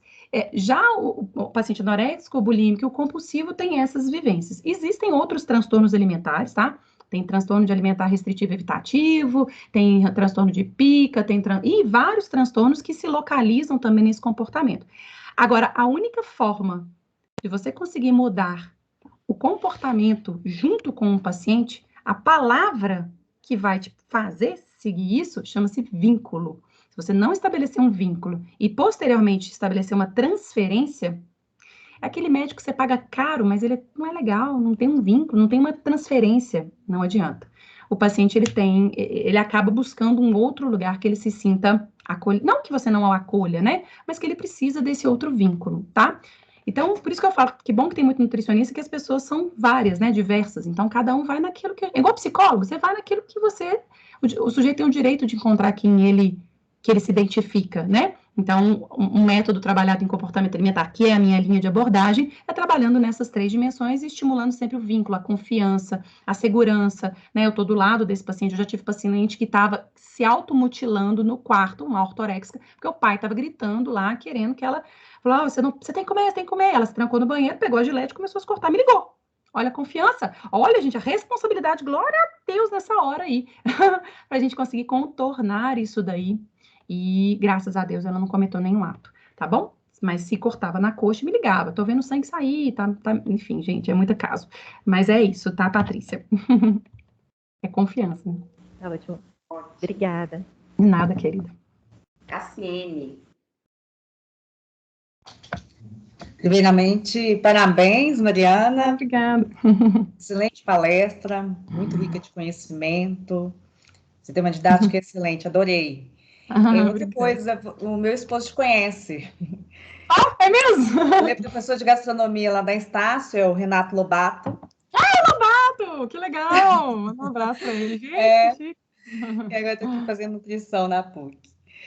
Mas a minha pergunta é o seguinte: por acaso existe a possibilidade do leite materno não saciar a fome do bebê e com isso a criança ficar acordando a noite toda? E o que fazer nessa situação? Uhum. Então, o leite materno, o que que acontece? Depende. Bom, essa sua pergunta é ótima, porque assim, o que que me remete? Primeiro, obrigada, lindona, prazer, Cassiane. Então, o que que acontece do leite materno? De 0 a 6 meses, a criança tem esse controle onde ela vai estimulando a fome e saciedade. Uma coisa que eu percebo muito no consultório não é que o leite não sacia, é que ele tem, vamos dizer assim, uma saciedade precoce, ele sente fome mais rápido. Ele tem saciedade precoce, ele sente fome mais rápido. Então, olha só, a Sociedade Brasileira de Pediatria estabelece que uma média de capacidade gástrica de uma criança é de 25 até 35 ml por quilo de peso. Você pega um menino aí mais ou menos de, sei lá, 10 quilos, para ficar fácil, 250 ml. Mas o menino não mama 250 ml. Às vezes ele mama 100. Ele mama 100. A velocidade de absorção é muito mais rápida. O que que ele sente? Fome. Então, ele sacia muito rápido porque ele tem saciedade precoce. Ele não tem a completude do tamanho gástrico. Então, não quer dizer que o leite materno não sacia. É uma dinâmica onde, às vezes, ele não está conseguindo mamar tudo que ele precisa. E ele acorda toda hora de madrugada. Lembrando que acordar toda hora de madrugada nem sempre é fome. Muita gente acha isso, coitada da mãe, fica lá igual um zumbi, né? Tira o pé. Ah, eu não aguento mais. Gente do céu, eu sei bem o que é isso aqui, que as mães vão entender. E aí, às vezes, é simplesmente um salto de desenvolvimento, às vezes é um momento que a criança está amadurecendo outra área central, vocês viram a plasticidade central. Um belo dia ele não fala, no outro dia ele balbucia, um belo dia ele não aponta. Hoje no consultório a menininha fez assim, ó. A avó, menina, ela aprendeu a fazer. Gente, uma menina gorduchinha fazendo assim com a mão para a mãe, 6 meses. Ela aprendeu agora, tá vendo? É dinâmico. Então, a criança, ela, às vezes, durante o sono, esses processos centrais, às vezes, alteram o seu humor, até seu apetite, né? Ele quer mais o colo da mãe, então a gente fala da sucção não nutritiva. Então, o leite materno, ele sempre vai trazer para a gente mais um aconchego também, né? Então, às vezes, pode ser isso também, tá bom? Tem que avaliar cada caso mesmo. Tá bom, obrigada. De nada, um beijo, querida, para você e pro Lobato. Paloma. Ei, Mari, boa noite. Boa noite. Quero te parabenizar porque você é uma ótima profissional. Eu já te conhecia de antes porque eu fiz o curso Mãe e Filha do Instagram. Eu achei assim tão acolhedor e a gente consegue trazer mais para o dia a dia e para as crianças que estão na família também. Ai, que bom! Saber de você o que você está vendo no seu consultório, no seu dia a dia, das crianças com recusa alimentar. Por quê? Está no momento de pandemia, os pais, as crianças estão em casa, então como é que está esse cenário? A gente está tendo mais recusa, menos recusa. Eu tenho uma criança na família, infelizmente, então a gente consegue ver de perto o quão sofrido é o dia que está tudo bem, tem dia que não está. Então eu gostaria de saber disso e como você também está tratando aí. Sim. Tá bom, Paloma, que bom te ver aqui também. Gente, tá achando que eu sou famosa, tá todo mundo falando que eu sou nada, não sou a mais, gente, é isso aqui, ó. Aí eu tô igual vocês aí. Mas é o seguinte, que todo mundo, te conheço, que bom. Mas enfim, Paloma, querida, olha só, eu vou fazer mais ou menos scanner dos casos que eu acompanho. Criança, predominantemente tem vindo muita recusa, mas muito sobrepeso e obesidade. A gente não sabe ensinar a comer. Nós aprendemos a ditar o que o outro come. Eu preciso comer isso, isso, isso. Por isso que eu convido vocês, colegas, para que a gente sejam educadores alimentares. Eu falo que existem dois tipos de nutricionista, né? Que é o ditador alimentar ou educador alimentar. A gente tem que esquecer que o cardápio, quem cria é o paciente. O que a gente cria é um porcionamento, uma qualidade, o que ele consegue fazer essas trocas. A gente ensina o sujeito a comer. E mãe, muitas das vezes, não aprendeu a comer e não sabe ensinar. Como é que a gente ensina uma coisa que a gente não aprendeu? Certo? Então, é difícil alguma das vezes. E essa, eu vejo muito assim, igual eu sempre falo, até no curso de recusa, eu falo, ó, existem dois tipos de recusa. A seletividade, que ela é até saudável. Do mesmo jeito que a criança aprende a falar, ela aprende a ser seletiva, né? Então, assim, a seletividade faz parte disso, né? Faz parte desse momento. Além da seletividade, a gente tem também a dificuldade alimentar, que aí eu extrapolo a questão, né, assim, dinâmica pessoal e eu vou para a questão orgânica. Tá? A criança, às vezes, tem alteração de processamento sensorial, a criança tem uma fobia alimentar, enfim. Então, a gente primeiro vê isso. O que eu mais percebo no consultório é que a seletividade tem chegado muito exatamente porque há uma coerção social.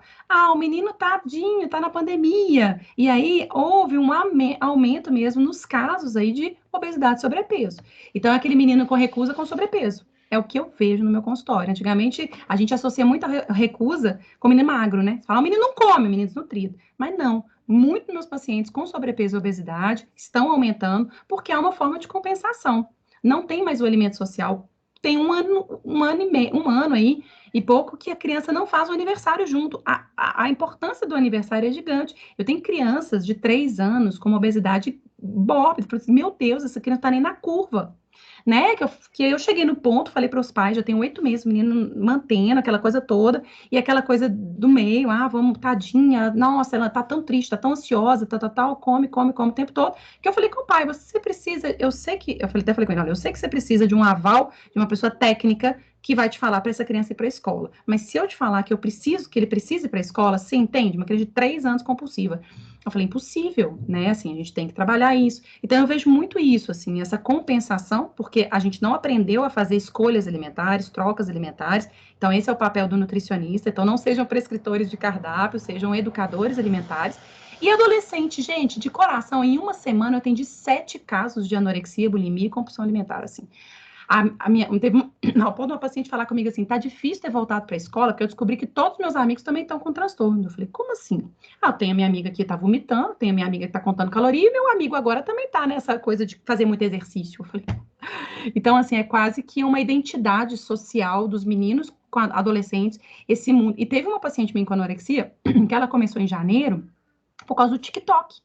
Então, ver o que eles estão enxergando, o acesso, como a mídia é um instrumento, né, de acesso instantâneo ao conhecimento para os adolescentes, eles têm acesso para aquilo que alimenta um sintoma anoréxico, que é a magreza, né, que é a ditadura. Então, ele é instantâneo, gente, é em segundos. O menino pega lá o Google, coloca magreza, revista de mulher, que vem aqui tanto de foto magra, entende? Então, essa questão ainda há uma fragilidade nesses universos aí, tá bom?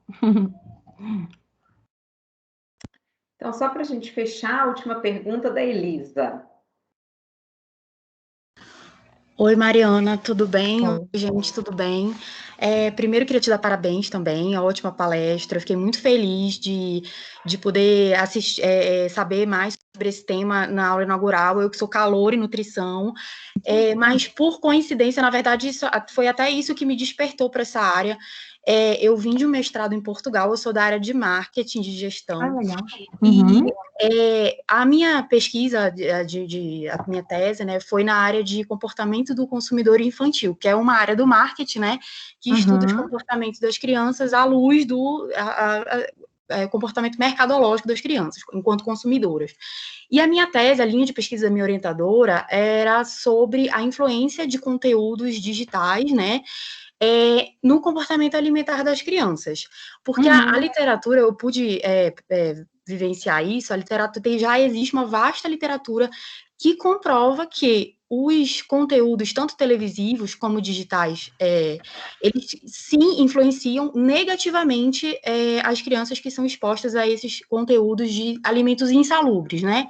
Porém, faltam ainda muitos estudos, é muito escasso de pesquisas sobre o caminho inverso, sobre alimentos saudáveis, né, sendo expostos na mídia, em conteúdos digitais, influenciarem as crianças. E a minha pesquisa foi sobre conteúdos do YouTube em específico, tanto é que a gente eu propus esse tema pela escassez, né? Então, eu fiz um experimento onde eu expunha alimentos saudáveis para um grupo de crianças de uma determinada faixa etária, enfim. Legal. Mas, então, assim, para mim, abriu-se um mundo novo aqui de ver uma profissional, assim, da área mesmo falar sobre isso. Então, eu queria saber, assim, sua opinião pessoal, a sua experiência em consultório com crianças, principalmente adolescentes e pré-adolescentes, né, que são as mais expostas aí eu tenho feito em 2 filhos, então eu tenho uma filha adolescente também, e assim, se você, pela sua experiência, você acha que isso é possível, de repente, da gente, o mercado, né, publicitário, os influenciadores digitais, teria como, de repente, influenciarem positivamente as crianças, né, enquanto no seu comportamento alimentar. Desculpa, falei muito, mas não, mais ou menos isso. Adorei, linda, parabéns, que tese, dissertação, daqui a pouco uma tese, né? Que dissertação linda, parabéns, querida, muito bom, que bom, Obrigada. Olha que honra ter você aí, viu? Olha só, ainda mais aqui, né, na nutrição e numa faculdade que você vai amar, que é a PUC. Bom, se tratando sobre a sua pergunta, aqui no Brasil, não sei se sua dissertação foi em Portugal, aqui no Brasil, só para atualizar todo mundo também, é proibido o veículo de propagandas, né, alimentícias na televisão ou no YouTube com alimentos, né, que sejam com figuras lúdicas, etc. Eles até passam em horário que não é que a criança está dormindo, né? Então, um horário que não é nobre, né? Então, de madrugada ou depois das 10, até você vê uma propaganda ali de um Tang hoje em dia. Mas antigamente, se você me fizesse essa pergunta há 5 anos atrás, eu te falaria assim, nossa, tem demais. Realmente tem demais, a gente batalhou, foi um ganho muito grande aqui do Brasil com relação a isso. Porque realmente a influência midiática que tem sobre os alimentos que não são saudáveis para essas crianças, porque é um consumo, né, uma coerção absurda, mais uma vez a coerção aí, a gente tem isso daí. Então, o que eu observo hoje em dia? Olha, eu vou te falar muito honestamente de uma pessoa que tem, eu vivo já 1,5 décadas com esses meninos, eu falo com vocês que hoje melhorou muito, assim, e que eu acho que sim, eu falo hoje que a gente tem vamos dizer assim, a mídia do bem, né, que tenta defender vários recursos que a gente tem. Um dos desenhos que eu mais escuto no meu consultório, inclusive teve um aluno meu, um paciente meu, ele é muito engraçado, esse menino de 8 anos, ele falou que ele virou vegetariano por causa da Luna. E aí ele contando o episódio da Luna. A Luna, então, alguns desenhos, alguns personagens. Você pode ver, inclusive, hoje a gente tem vários, né? Lucas Neto nessa meninada, a tal da Luluca, nananã, que sim, são influenciadores digitais e que hoje eles sofrem um grande ataque caso eles apresentem aquela coisa de comer tanto doce, Kinder Ovo, ainda tem. Muitos pais criticam. Então, assim, a gente tem hoje um movimento diferente de alguns anos atrás, sabe? Então, sim, eu acho que existe toda a possibilidade. Olha, presta atenção, a criança é uma máquina de aprender.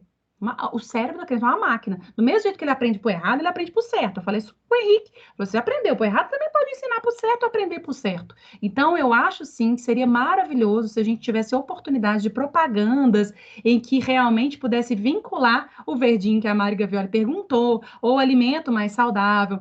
Tem muitas propagandas hoje pelo um discurso, né, anti-gordofóbico, sobre claro que não banalizando a obesidade, mas trazendo esse discurso da criança que é saudável, não precisa ser gordinha, a criança saudável também é legal. Então, assim, e é possível, sabe? Assim, é muito bonito quando os meninos aprendem. Eu tô olhando porque, nossa senhora, meu menino, uma vez, nossa, gente, eu sabia onde é que eu enfiava a cara, assim, meus meninos.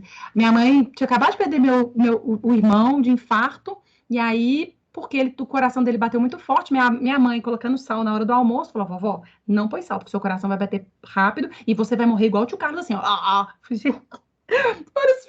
Eu fiquei não sabendo onde é que eu enfiava a cara, gente.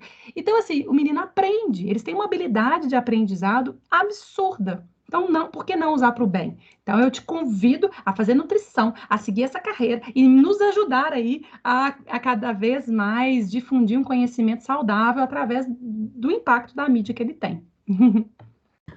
Obrigada, Mariana. Inclusive, me comprometi com a minha professora lá em Portugal que eu ia dar continuidade aqui com as pesquisas, e aí estamos juntos aí na PUC. Isso aí, Viu? Obrigada. Nada, imagina. Então, ótimo. Gostaríamos muito de agradecer a Mariana, essa noite belíssima. Já aproveitando, dando os parabéns aí, né, pelo Dia do Nutricionista. Obrigada pela oportunidade desse tempinho aqui conosco. E acho que foi muito enriquecedor, né? Muitos elogios aí no chat, né? E as meninas quiserem também falar um pouquinho, fiquem à vontade. Iane! Ai, desculpa. Eu estava escrevendo uma mensagem para você aqui, porque eu não sabia o quanto de tempo que a gente tinha. Mas primeiro para dizer que foi um prazer enorme ver você aqui, poder revê-la, saudades de você. E para te agradecer demais por essa oportunidade, pela fala que você trouxe. Eu acho que foi assim muito, muito acolhedor. E só agradecer pelo seu amor pela ciência da nutrição. Isso transpira, né? E eu acho que nesses tempos tão difíceis, esse carinho, esse amor pela ciência da nutrição conforta a gente também.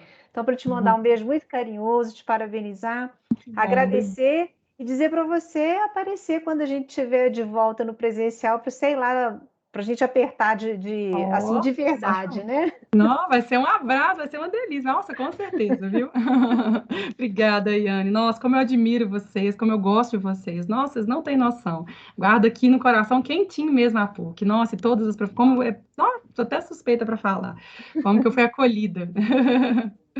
Obrigada, então. Nós que temos que agradecer, né, Mari, fantástica, eu acho que muito conhecimento, muita informação legal, né, a gente vê assim, como que a nutrição, de certa forma, também tem evoluído muito, e muitíssimo obrigada, muitas saudades, como a Iane falou, né, esperando aí podermos retornar, parabéns demais, muito obrigada, Mari, foi muito construtivo, muito boa mesmo, muito bom ver esse entusiasmo e essa dedicação, esse envolvimento, né, e esse papel comprometido enquanto profissional nutricionista, né, que a gente estamos precisando cada vez mais desse exemplo, né, com tantas outras coisas que a gente enxerga aí também. Verdade, Isso aí, Mi, obrigada, viu, gente? Não, imagina, eu que agradeço, Mi, uma honra, nu?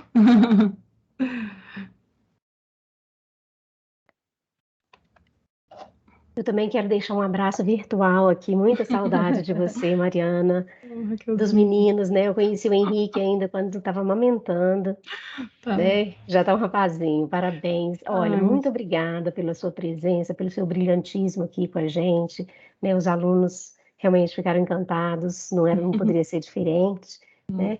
Muito obrigada mesmo pela sua participação e parabéns pelo seu trabalho, né? Tão bonito e tão importante aí. Nossa, não, gente, mas para que eu tô ficando acanhada aqui, para com isso, não, gente, só a Mari aí, nós estamos aprendendo junto, vocês que são tudo isso aí. Muito obrigada mesmo.